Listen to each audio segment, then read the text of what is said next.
बिस्मिल्लाहिर्रहमानिर्रहीम। अस्सलाम वालेकुम। मेरा नाम ज़िशान है और मैं अपने यूट्यूब चैनल इंजीनियरिंग एवरीवे के प्लेटफॉर्म से दोबारा आपकी खिदमत में हाजिर हूँ। आज की जो वीडियो है वो अगेन कंटिन्यूशन ऑफ यूनिवर्सिटीज़ के वाले से, पाकिस्तान की यूनिवर्सिटीज़ के वाले से। और आज की जो यूनिवर्सिटी हमने सेलेक्ट की है वो है IST, जो कि stands for institute of space technology. ठीक है, तो आइए चलते हैं इसके एडमिशन के बारे में जानने के लिए। तो सबसे पहले आपने ये वेबसाइट पर जाना है www.ist.edu.pk। उसके बाद आपने इस पर अगर आप राइट क्लिक करेंगे ना तो आपके पास इस तरह की विंडो ओपन हो जाएगी, टैब आप कह लें। तो इसमें देखें लिखा है last date to apply complete online admission form for session fall 2024 is 31 July 2024। 31 जुलाई लास्ट तारीख है आपके अंडर ग्रेजुएट के लिए। यहाँ आपने एडमिशन अकाउंट क्रिएट करना है, उसके बाद लॉगिन करके अपनी सारी डिटेल्स डालनी है। आप एडमिशन में जाएँ, अंडर ग्रेजुएट पर क्लिक करें तो ये चीज़ ओपन हो जाएगी। ये थोड़ा सा ना इसका पेज थोड़ा स्लो है तो आपको थोड़ी सी डिफ़िकल्टी होगी, लेकिन कोई नहीं, चल जाएगा। अच्छा, अब आप देखिए इसमें इंजीनियरिंग प्रोग्राम कौन कौन से हैं। BS के एरोस्पेस है, एवियोनिक्स है, मैकेनिकल है, इलेक्ट्रिकल है, मटेरियल साइंस एंड इंजीनियरिंग है। और इसमें एंट्री टेस्ट जो है वो कौन कौन से ये एक्सेप्ट करते हैं। नेट है, हैट है, NET है, ECAT है, ETE है, MUET है, NET है, ACT है। ठीक है, और ये फॉल 2024 की बात कर रहे हैं जो कि अभी चल रहा है। BS साइंस प्रोग्राम्स कौन से हैं। कंप्यूटर साइंस है, आर्टिफिशियल इंटेलिजेंस है, डाटा साइंस है, space science, biotechnology, physics, mathematics. Further उन्होंने एलेबोरेट भी कर दिया कि फिजिक्स और मैथमेटिक्स किस में। और no entry test for science programmes, इनके लिए कोई एंट्री टेस्ट नहीं होगा, जस्ट आपके एकेडमिक्स पे ही आपको यहाँ एडमिशन मिल सकता है। MS में एरोस्पेस इंजीनियरिंग है, mechanical engineering, electrical engineering, remote sensing and GIS। उसके बाद material science and engineering, computer science, mathematics, physics. उसके बाद आपके पास PhD प्रोग्राम्स में एरोस्पेस इंजीनियरिंग है, मैकेनिकल इंजीनियरिंग है, इलेक्ट्रिकल इंजीनियरिंग है, मटेरियल साइंस एंड इंजीनियरिंग है, मैथमेटिक्स है। और एप्लीकेशन डेडलाइन आपके सामने है कि 31 जुलाई 2024 है। और आपके पास for any query and updates जो है वो फेसबुक पेज भी मेंशन है, इंस्टाग्राम भी मेंशन है, ईमेल एड्रेस भी मेंशन है, फैक्स भी मेंशन है, और ये फ़ोन नंबर जो है वो भी इस पर मेंशन है। उसके बाद ना एडमिशन प्रोसेस का उन्होंने फ्लो चार्ट दिया हुआ है, कैसे आपने अप्लाई करना है। पहले BS एडमिशन अनाउंसमेंट होती है अप्रैल में जो कि हो चुकी है। ठीक है, completion of online admission form available, आपने ऑनलाइन अप्लाई करना है जैसे मैंने पहले आपको दिखाया इस तरह, इस पर जाके। और उसके बाद डिपॉजिट करनी है आपने क्या, application processing fee in any online branch of HBL within due date. ठीक है, ड्यू डेट के अंदर HBL की किसी भी ऑनलाइन ब्रांच में अपनी फ़ी डिपॉजिट करनी है। Intimation to provisionally selected applicant on IST website after the deadline, और आपको इन्फॉर्म किया जाएगा कि जो प्रोविजनली सेलेक्ट होंगे candidates, acceptance of admission IST website by the provisionally selected applicants. और उनमें से फिर क्या होगा कि जो लोग हैं वो उस प्रोविजनल जो प्रोविजनली सेलेक्ट होंगे उसको एक्सेप्ट करेंगे। सब तो एक्सेप्ट नहीं करेंगे, कुछ एक्सेप्ट करेंगे। उसके बाद क्या होगा, reservation of seat by the provisionally selected applicant to avail hostel transport facility optional. तो उनके लिए ये भी ऑप्शन होगा कि जब वो एडमिशन हो जाएगा उनको ये कहा जाएगा कि अपने हॉस्टल या ट्रांसपोर्ट फैसिलिटी अवेल करनी है, नहीं, ये ऑप्शनल है। उसके बाद deposit of semester dues in any online branch of HBL within due date. तो उन्होंने क्या करना होगा, सेमेस्टर की फीस जमा करनी होगी HBL की किसी भी ऑनलाइन ब्रांच में ड्यू डेट के अंदर, और फिर वो रिपोर्ट करेंगे IST रजिस्ट्रेशन डे को। तो ये आप डिटेल में भी पढ़ सकते हैं, मैं ज़्यादा डिटेल में जाऊँगा क्योंकि इसमें तो ना डिटेल काफ़ी है जो मैंने आपको बता दी है, लेकिन आप फिर भी डिटेल में पढ़ने के बाद अप्लाई कीजिएगा। पहला admission announcement on IST website, national newspaper है, completion of online admission forms है, deposit of application processing fee है, मैरिट एडमिशन स्टेटस है, एक्सेप्टेंस ऑफ एडमिशन है, reservation of seat to avail hostel transport facility है, deposit of dues है, और welcome to IST on registration day है। ठीक है, अब उसके बाद जो है वो अब हम आते हैं इसके आगे। हमने ये देख लिया। उसके बाद हम ग्रेजुएट प्रोग्राम्स, ऐसा ग्रेजुएट प्रोग्राम भी आलमोस्ट यही चीज़ है। कोई मतलब आपके ग्रेजुएट प्रोग्राम क्या होता है, जो MS और PhD आपका होता है ना, उसको ग्रेजुएट प्रोग्राम कहते हैं। तो उसका थोड़ा सा इशू फ़र्क ये है कि उसकी ओपनिंग जो है वो अप्रैल में होती है, क्लोजिंग जो है वो भी जुलाई में हो रही है, मतलब डेट इसकी भी फाइनल जो है वो यही है, और बाकी इसका भी प्रोसेस आलमोस्ट वही है। ठीक है, कोई ऐसा वो नहीं है, ये फिर भी आपने देख लेना है। इसको क्लोज कर लेते हैं क्योंकि ये पेज जो है ना वो बहुत ज़्यादा हैंग हो रहा है, तो इसको क्लोज कर लेते हैं। अब हम फ़ी स्ट्रक्चर की तरफ से चले जाते हैं, फ़ी स्ट्रक्चर देख लेते हैं एडमिशन प्रोग्राम्स का, तो आपको जाकर डिटेल में समझ आ जाए। मैं आपको मोटा मोटा बताता हूँ इसके बारे में, आपने डिटेल में देख लेना। अब मिसाल के तौर पे aerospace, electrical, avionics, mechanical engineering programmes जो हैं, इसमें एडमिशन फ़ीस 35,000 है। ये मैं अब पाक रुपीज़ में बताऊँगा। इंडोरमेंट फ़ंड 7,000 है, लाइब्रेरी डेवलपमेंट फ़ंड 7,000 है। टोटल वन टाइम चार्जेस 49,000 है जो अपने फर्स्ट टाइम लाजमी देने हैं, 4 साल की डिग्री में फर्स्ट टाइम सिर्फ देने हैं अपने। उसके बाद ट्यूशन फीस जो है वो 1,37,700 तकरीबन 60 के करीब है। सर्विस चार्जेस 7,700 हैं। सेफ स्मार्ट कैंपस चार्जेस 2,200 हैं, और टोटल आपके पास 1,47,659 है, प्लस ये होगी फर्स्ट टाइम में।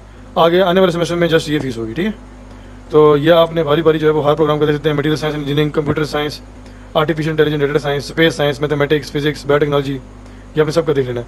उसके बाद वो क्या कह रहा है कि हॉस्टल चार्जेस, उसके बाद उसमें क्या है आपके पास dormitory charges, transport charges, locker rent, ठीक है। ये 55,000 आपके हॉस्टल चार्जेस होते हैं। ट्रांसपोर्ट चार्जेस जो उस साल का कंट्रैक्ट होगा यूनिवर्सिटीज़ का ट्रांसपोर्ट इंतजामिया के साथ वो होंगे, और लॉकर रेंट आपके पास 1,000 रुपये आपने देना होगा। ये नोट्स हैं, ये आपने देख लेने। अदर चार्जेस जो होते हैं आपके, ये भी आप डिटेल में देख लीजिएगा। Fine for late payment, mode of payment, registration, ये इतने कोई इंपॉर्टेंट नहीं, लेकिन फिर भी आपने पढ़ के जाने हैं इनको, ठीक है। इसको भी क्लोज कर लेते हैं हमने क्या देख लिया, हमने अंडर ग्रेजुएट का देख लिया, ग्रेजुएट देख लिया। हम अब देख लेते हैं अपना फाइनेंशियल एड एंड स्कॉलरशिप्स को हम देख लेते हैं। और उसके बाद ना मैं आपको थोड़ा सा एलिजिबिलिटी क्राइटेरिया के बारे में भी बता देता हूँ। अच्छा, इसमें क्या कह रहा है, स्पॉन्सरशिप फॉर BA स्टूडेंट्स के बारे में। Several elite national research and development organisation provide sponsorship to the deserving BA students of selected programmes after test interview. वो कह रहे हैं कि बहुत से national research and development organisation होती हैं जो कि स्पॉन्सरशिप करती हैं बच्चों को सिलेक्शन के बाद, ठीक है, टेस्ट इंटरव्यू लेने के बाद। और द स्पॉन्सरशिप कवर्स, जो स्पॉन्सरशिप होती है उसमें ट्यूशन फ़ी होती है और गारंटीड होती है कि जॉब मिलेगी ग्रेजुएशन के बाद, ठीक है। लेकिन शर्त ये है कि तमाम रिक्वायरमेंट्स पूरी होनी चाहिए जो कि ऑर्गेनाइजेशन डिमांड कर रही है आपसे। और उसके बाद क्या है, मेरिट स्कॉलरशिप्स हैं BA स्टूडेंट्स के लिए। IST offers merit scholarship to 3 students excluding sponsored students. ये इसमें स्पॉन्सर्ड स्टूडेंट्स नहीं होंगे, ये उनके अलावा जो है वो IST पहले 3 स्टूडेंट्स को मेरिट स्कॉलरशिप देगी हर डिसिप्लिन में, ठीक है, as per existing policy. Scholarships are granted on the base of admissions, merit and semester results. मतलब कि एडमिशन में आपका मेरिट नंबर क्या था और सेमेस्टर का रिजल्ट क्या था। और below mention criteria shall be for the award of merit scholarship for BA students of each batch of each undergraduate programme offered by IST। मतलब कि जो बिलो मेंशन क्राइटेरिया है इसके तहत आपको स्कॉलरशिप मिलेगी तमाम के तमाम BA स्टूडेंट्स के, मतलब हर बैच के और हर अंडर ग्रेजुएट प्रोग्राम में। तो पहले वाले को 100% ट्यूशन फी भी है, उसके मार्क्स FAC में या इक्विवेलेंट में ग्रेटर देन 90 होने चाहिए। सेकंड वालों को 50% है, ठीक है। थर्ड वाले को 25% है।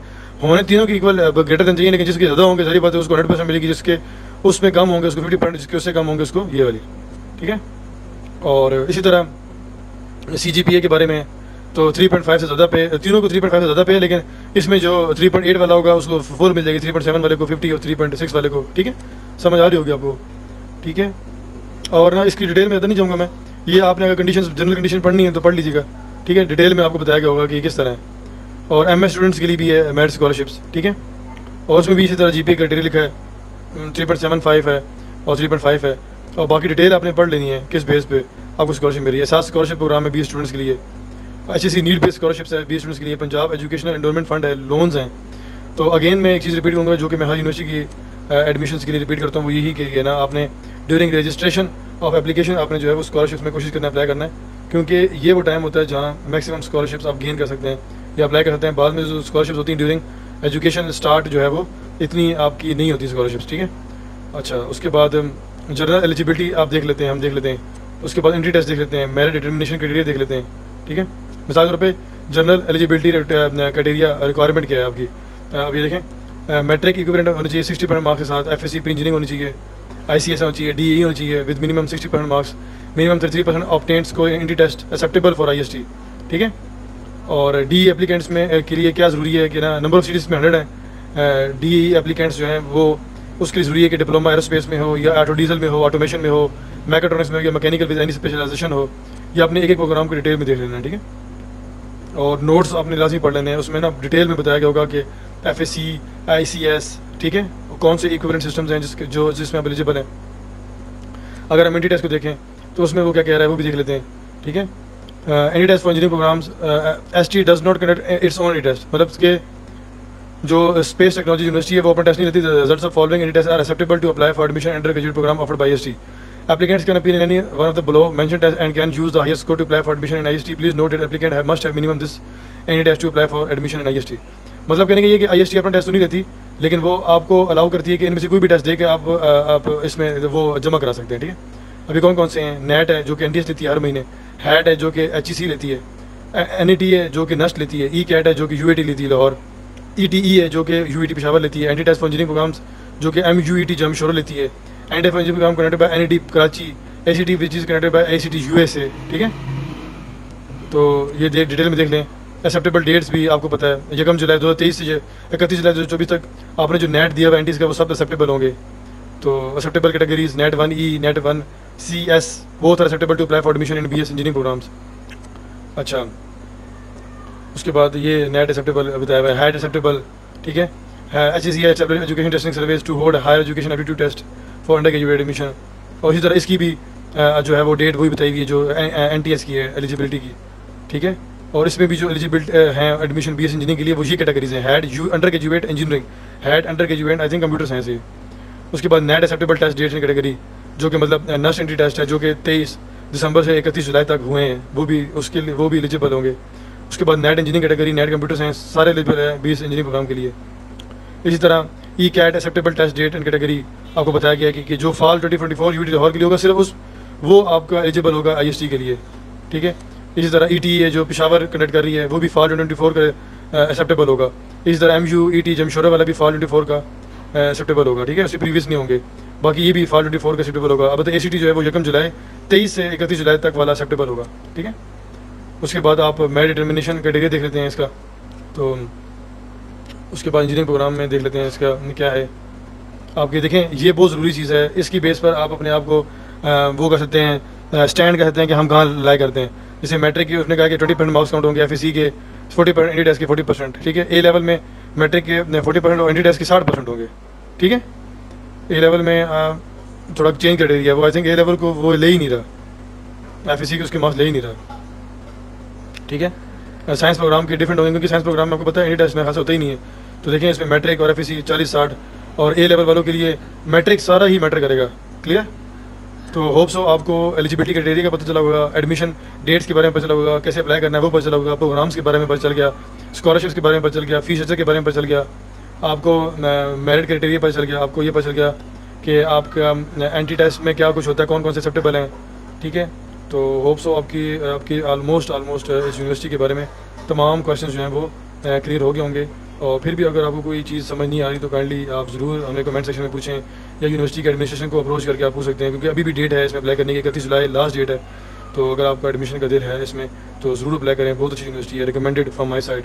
तो अपना बहुत ख्याल रखिएगा, मिलते हैं एक नेक्स्ट वीडियो में। अल्लाह हाफ़िज़।